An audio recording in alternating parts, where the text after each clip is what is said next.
Hello friends, today we are going to learn about values in the field of organizational behavior. Values have a major influence on person's behavior and attitude and serve as a broad guidelines in all situations. They help us become who we are and are a huge part of our makeup, ethical compass and ultimately personality. This will help us to understand the needs and underlying emotions of a person and his responses. So let's get started with our session. The objective of this session are to know about values and how they are formed, values and its types, values across culture. Is capital punishment right or wrong? If a person likes power, is that good or bad? The answers to these questions are value laden. Some might argue capital punishment is right because it is an appropriate retribution for crimes such as murder and treason. Others might argue just as strongly that no government has the right to take anyone's life. Values represent basic conviction that a specific mode of conduct or end state of existence is personally or socially preferable to an opposite or converse mode of conduct or end state of existence.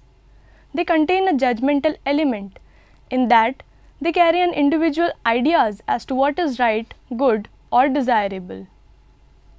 Values are stable, evaluative beliefs that guide our preference for outcome or courses of action in a variety of situations. They are perception about what is good or bad, right or wrong. Values don't just represent what we want, they state what we ought to do, socially desirable ways to achieve our needs. They influence our choice of goals and the means for achieving those goals. Values have both content and intensity attributes. The content attribute says a mode of conduct or end state of existence is important. The intensity attribute specifies how important it is. When we rank an individual's values in terms of their intensity, we obtain that person's value system. All of us have a hierarchy of values that forms our value system. We find it in a relative importance we assign to values such as freedom, pleasure, self-respect, honesty, obedience and equality. People arrange values into a hierarchy of preferences called a value system.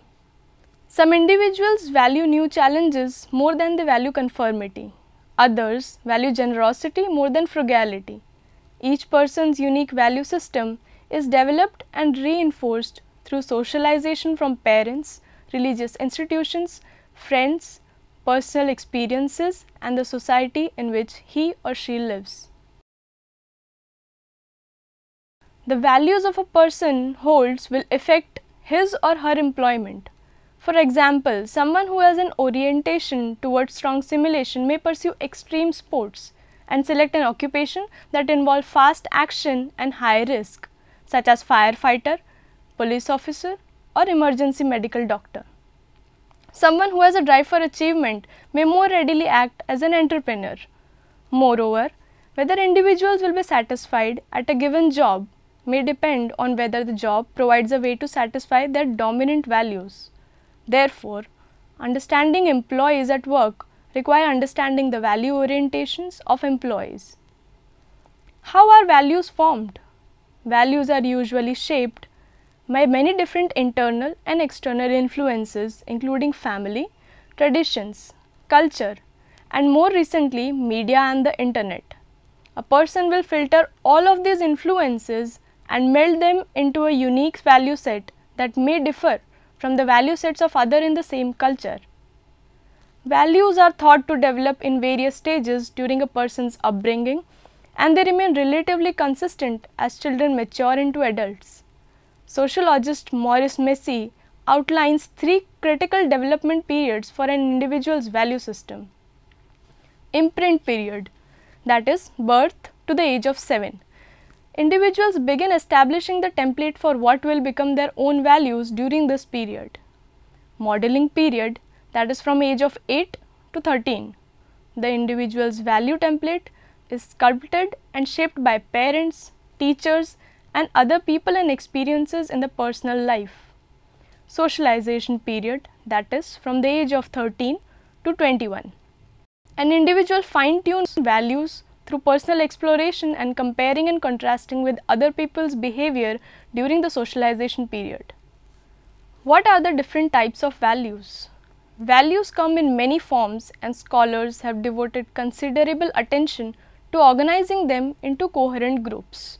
Social psychologist Shalom Schwartz reduced dozens of personal values into these 10 broader domains of values and further organized these domains into 4 clusters structured around 2 higher order bipolar dimensions.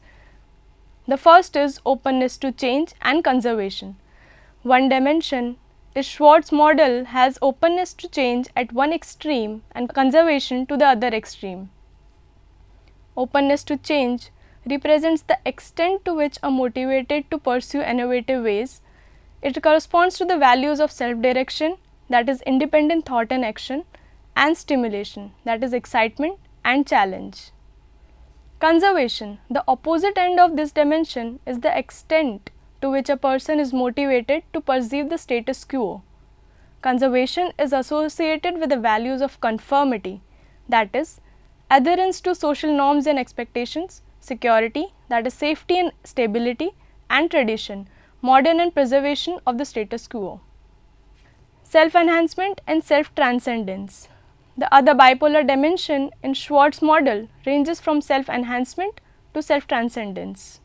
Self-enhancement is how much a person is motivated by self-interest is related to the values of achievement, that is pursuit of personal success and power, that is dominance over others. Self-transcendence, the other extreme of this dimension, refers to the motivation to promote the welfare of others. It relates to the value of benevolence, that is concern for others in one's life, and universalism, that is concern for welfare of all people and nature. Let us learn something about Rokeach Value Survey. What are the values people care about? There are many typologies of values. One of the most established surveys to assess individual values is the Rokeach Value Survey.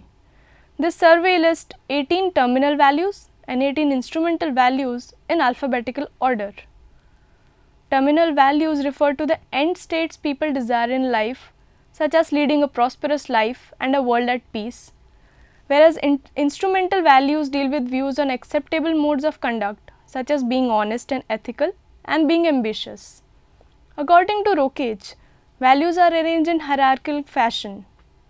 In other words, an accurate way of assessing someone's value is to ask them to rank the 36 values in the order of importance.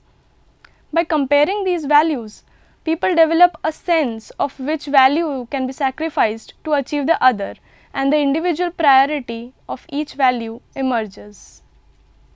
On the following pages are 2 listed values, 18 terminal values and 18 instrumental values. Terminal values are the end result values describing what you want to get out of life. Instrumental values are the ways you seek to accomplish your terminal values. Terminal values are marked with T and instrumental values are marked with I. Your task is to put each value in a priority order. Number 1 matters the most and number 18 matters the least. For how each value matters to you, how much of the guiding principle is each value in your life? Don't worry about how you believe you should prioritize the list or how others might prioritize it for themselves or how they might prioritize it for you. Prioritize the list according to the way things are for you.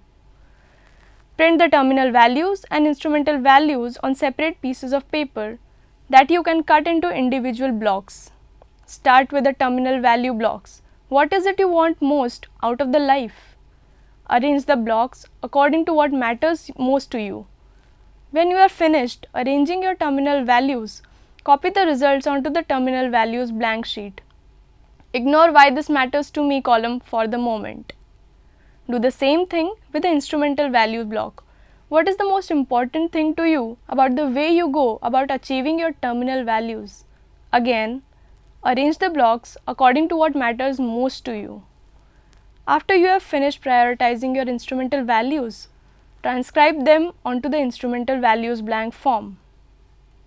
The final step of identifying your terminal and instrumental values is to write short sentences about the meaning of each value.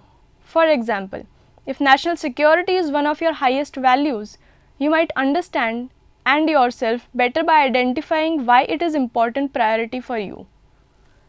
There are a couple of ways you can do this exercise. You can arrange the values in a first thought that comes to a mind manner. Some people believe that this way most closely reflects how you see yourself. The other way is to spend some time on the project thinking carefully about your choices. Other people believe that a carefully thought out response more accurately reflects your view of yourself. Either way, your goal is to identify how you see yourself. Nothing is set in stone.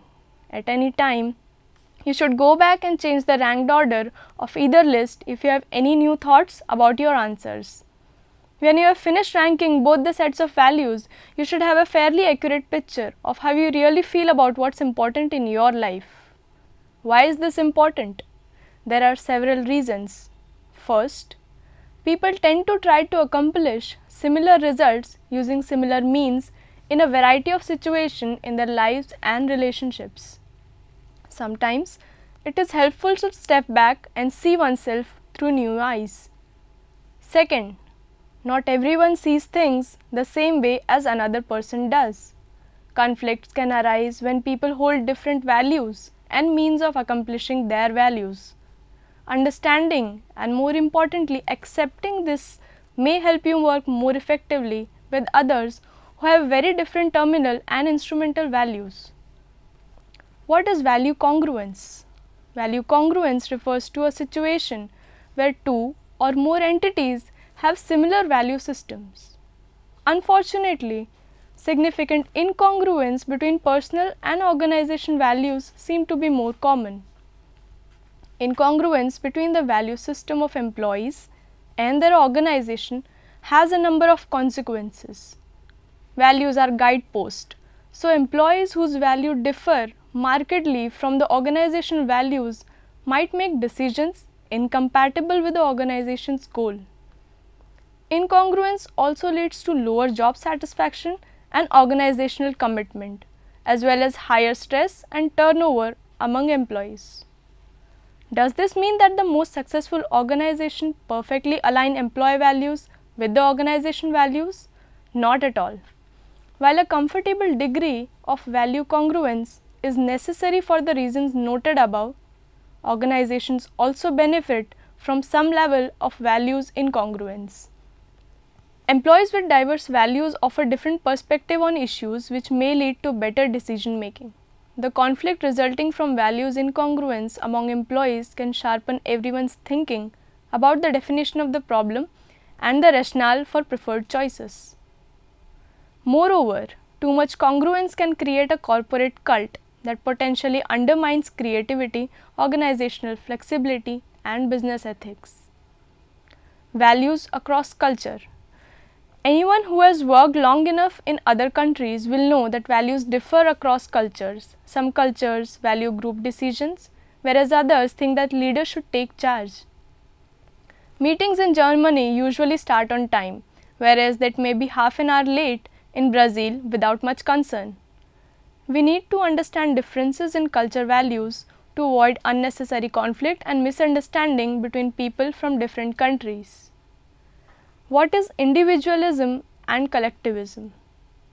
No cross-cultural values have attracted more attention or controversy and misunderstanding than individualism and collectivism. What is individualism and collectivism? Individualism is the extent to which we value independence and personal uniqueness.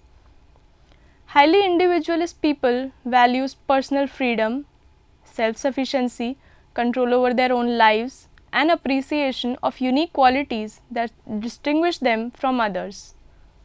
Collectivism is the extent to which we value our duty to the groups to which we belong and to the group harmony. Highly collectivist people define themselves by their group membership and value harmonious relationships within those groups.